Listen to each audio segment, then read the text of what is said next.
Blessed be everyone. Welcome to my YouTube channel. Today we are talking about crystals and how they can help you with stress and anxiety. Before we dive into the topic though, my name is Sandra. I'm the author of Crafting Your Wiccan Path. If you want to know more about Wicca and witchcraft, tarot, shadow work and magic, hit the subscribe button and the notification bell so that you don't miss any videos. If you want to know where to start your witchcraft practice but you're just confused by all of the practices out there and how do I put it all together to actually start learning to practice the craft, I have a free video called How to Start Your Witchcraft Practice. There's a link in the description field below this video for how you can download it. And you can also go to my website, mysterywitchschool.com, and grab a copy of that video there as well. So crystals have been used for lots of healing. If you find crystal books, you'll have lists of things that crystals are helpful for when it comes to healing and balancing energy, balancing chakras and magic. There's so many things you can do with them. But they are a wonderful tool to use in conjunction with other therapies when it comes to helping you de-stress and to relax if you're feeling anxious. Now, when it comes to stress and anxiety, you may be experiencing stress or anxiety in various different ways. I know personally when it comes to anxiety, I can have like tummy anxiety where it's just my stomach being upset and lots of wind in the stomach, sometimes nausea, and I don't even feel anxious. It's that my stomach's doing crazy things, and it's when that starts happening I start to tune in and ask myself, well, where am I angry, for one thing, because anxiety and anger kind of go together sometimes, and what am I stressed about, what am I anxious about? And often I will find that there's something there that I need to pay attention to. Other times I've experienced anxiety as actual anxiety itself, like this feeling of not being safe or this feeling of fear. It's like a nervousness in the body. It's quite a difficult experience to communicate, but I'm sure that you've felt it from time to time. You may find it as tingling. Sometimes you might get hot and cold. There's various different ways that you can experience it. And insomnia can be another one, really finding it difficult to think, racing thoughts, having trouble focusing. And this can all be caused by stuff that's going on in your life and also by your own thinking and the way that you're reacting to stuff going on in your life, your thoughts about it, your beliefs about it, and also how you've learned to react to things in your life. And that's usually by mimicking our parents or caregivers and reacting often the same way they did, because that's what we learn to do. So crystals can be helpful in calming the nervous system. And the way that they do that is simply their energy. When you pick up a crystal and you feel into it and you just allow yourself to give into the energy of it, you will notice that it does have an effect on your nervous system.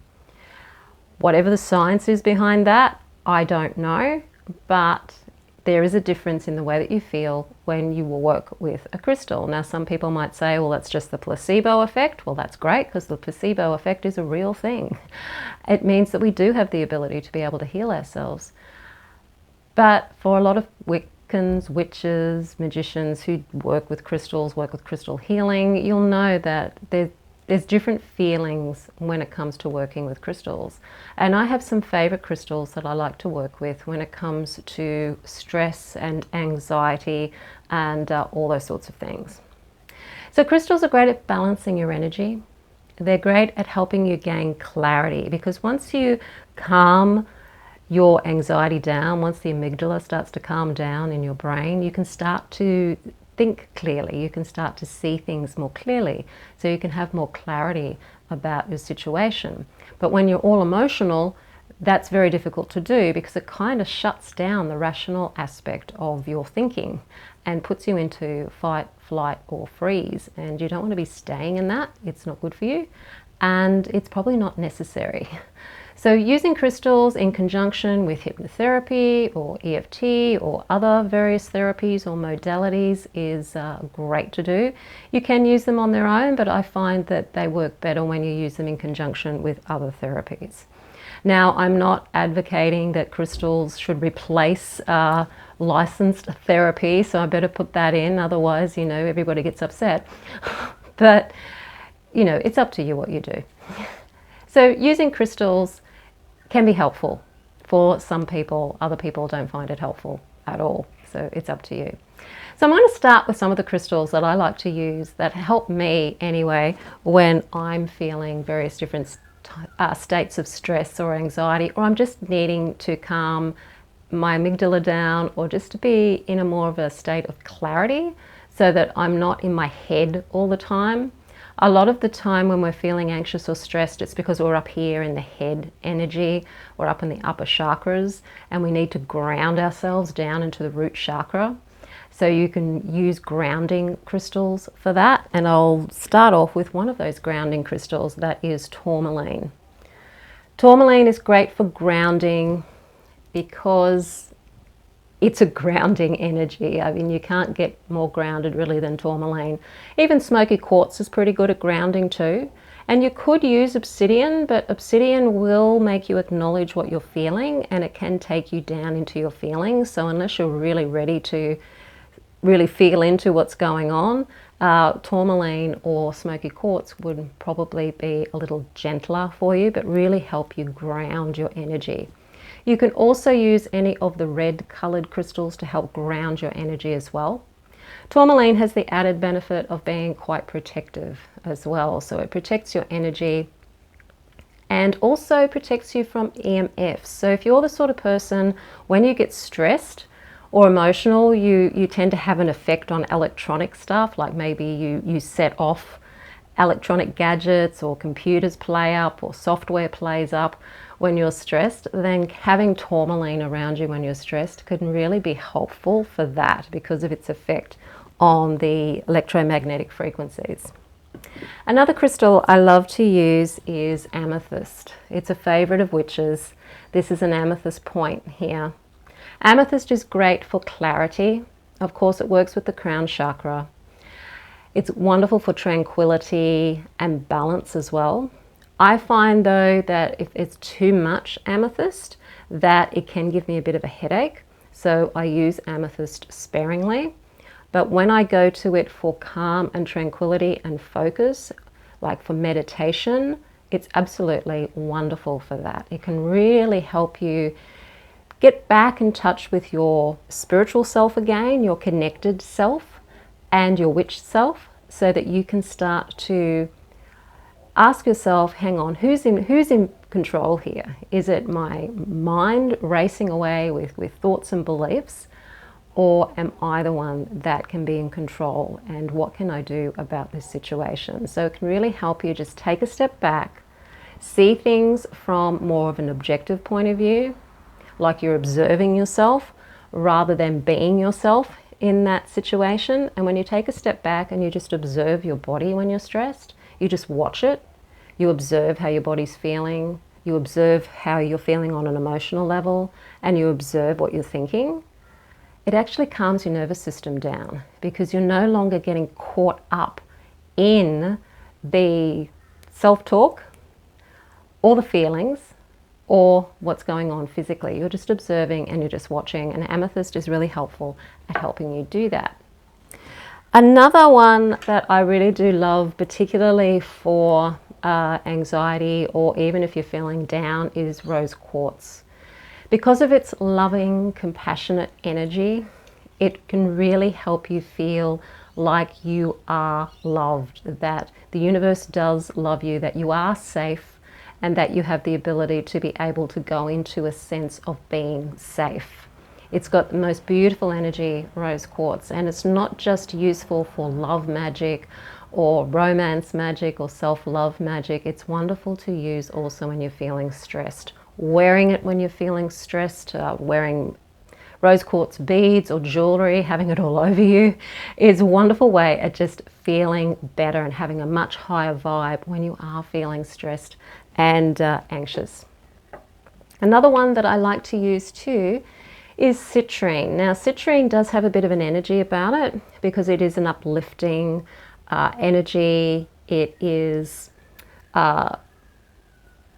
it's associated with the solar plexus. So what I find often with anxiety is that it can either be related to the root chakra, So where you may be fearful in some way of survival things, so maybe you're worried about money, not having enough money to pay the bills, the rent, and so you're worried about your survival. That can be very root chakra.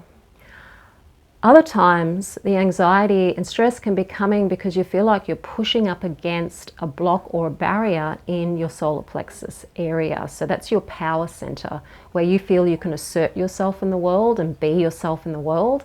And if you're feeling that something's stifling you from being able to be yourself in the world, then you're working with your solar plexus. And the citrine is great to help balance your solar plexus and relax the stomach muscles in that area. If you find that you tend to get stomach anxiety, it could be because you're really pushing against a belief that something's stopping you from being able to express who you truly are in the world. Maybe you feel you're not allowed to be who you truly are in the world, that you're not allowed to do what you want to be doing in the world. So when you do get those sorts of anxiety feelings in the stomach area, they're the sorts of questions you should be asking yourself. Where are the blocks and barriers to me being able to express myself in the world and assert myself in the world? Beautiful stone to work with for that kind of energy as well. And the last one is the blue calcite. So this is a blue calcite ball. I love to hold it and even rub it between the palms. And this works with the throat chakra, but blue is also a very calming color. So if you're feeling like you're a bit nervous expressing yourself, so maybe you've got to go and speak to somebody, or you've got some performance anxiety, or you've got to give a talk or something, and you're feeling it here in the throat chakra, then this is a great stone to work with for that, or any of the blue stones. Even lapis lazuli is a great one to work with for anything to do with the throat chakra or the third eye chakra. I just love this ball because it's a very beautiful, peaceful blue color. So there are 5 of the crystals that I like to work with for various different types of stress and anxiety, and it depends on what area of the body I'm feeling it in. So I work with the chakras. So if I'm feeling that it's more to do with survival anxiety, then I would work more with the tourmaline for the root chakra. If it's more asserting myself in the world, then it would be the citrine with the solar plexus. If it's expressing yourself verbally or creatively, then it could be the throat chakra. And these stones work absolutely wonderful. And the whole thing is also related to the heart chakra. When you can feel love and compassion for yourself, working with that quartz, the rose quartz, to open your heart chakra, it can give you more compassion for yourself. And you can really do with a lot of compassion when you're feeling stressed and you're feeling anxious. A lot of the time, it's coming from you beating yourself up, or you putting a lot of stress on to yourself. And so if you can allow the rose quartz to work on opening your heart chakra, you can have more compassion for yourself and more of a sense of loving yourself and not being so hard on yourself and not pushing yourself so much. So that's where the heart chakra can come in. It can also come into forgiveness. Sometimes you can be stressed out because your expectations of yourself aren't realistic, and so you might be feeling a sense of you may need to forgive yourself, for example. You haven't been forgiving yourself in some way, and so the rose quartz can help you with that too. So some of the ways that you can use these crystals is you can sleep with them under your pillow, particularly if you're wanting to have a bit more of a peaceful night's sleep. The rose quartz is great for that. Amethyst can be good, but dark amethyst can also give you very lucid dreams, and sometimes that can interrupt your sleep. You can place them around the home, particularly if you've got the bigger crystals, place them around the home for the energy. You can wear them. You can place them on your body and just lie down for half an hour with them on a particular chakra, like the rose quartz on the heart chakra, for example, the citrine on your solar plexus. And you can also have them in magical baths as well. So if they're stones you don't put in the water, you can have them around the bath. Or if they're stones you can put in the water, like the quartz crystals, you can actually have them charging up your water too, so you can have a bath that's charged up with your crystals.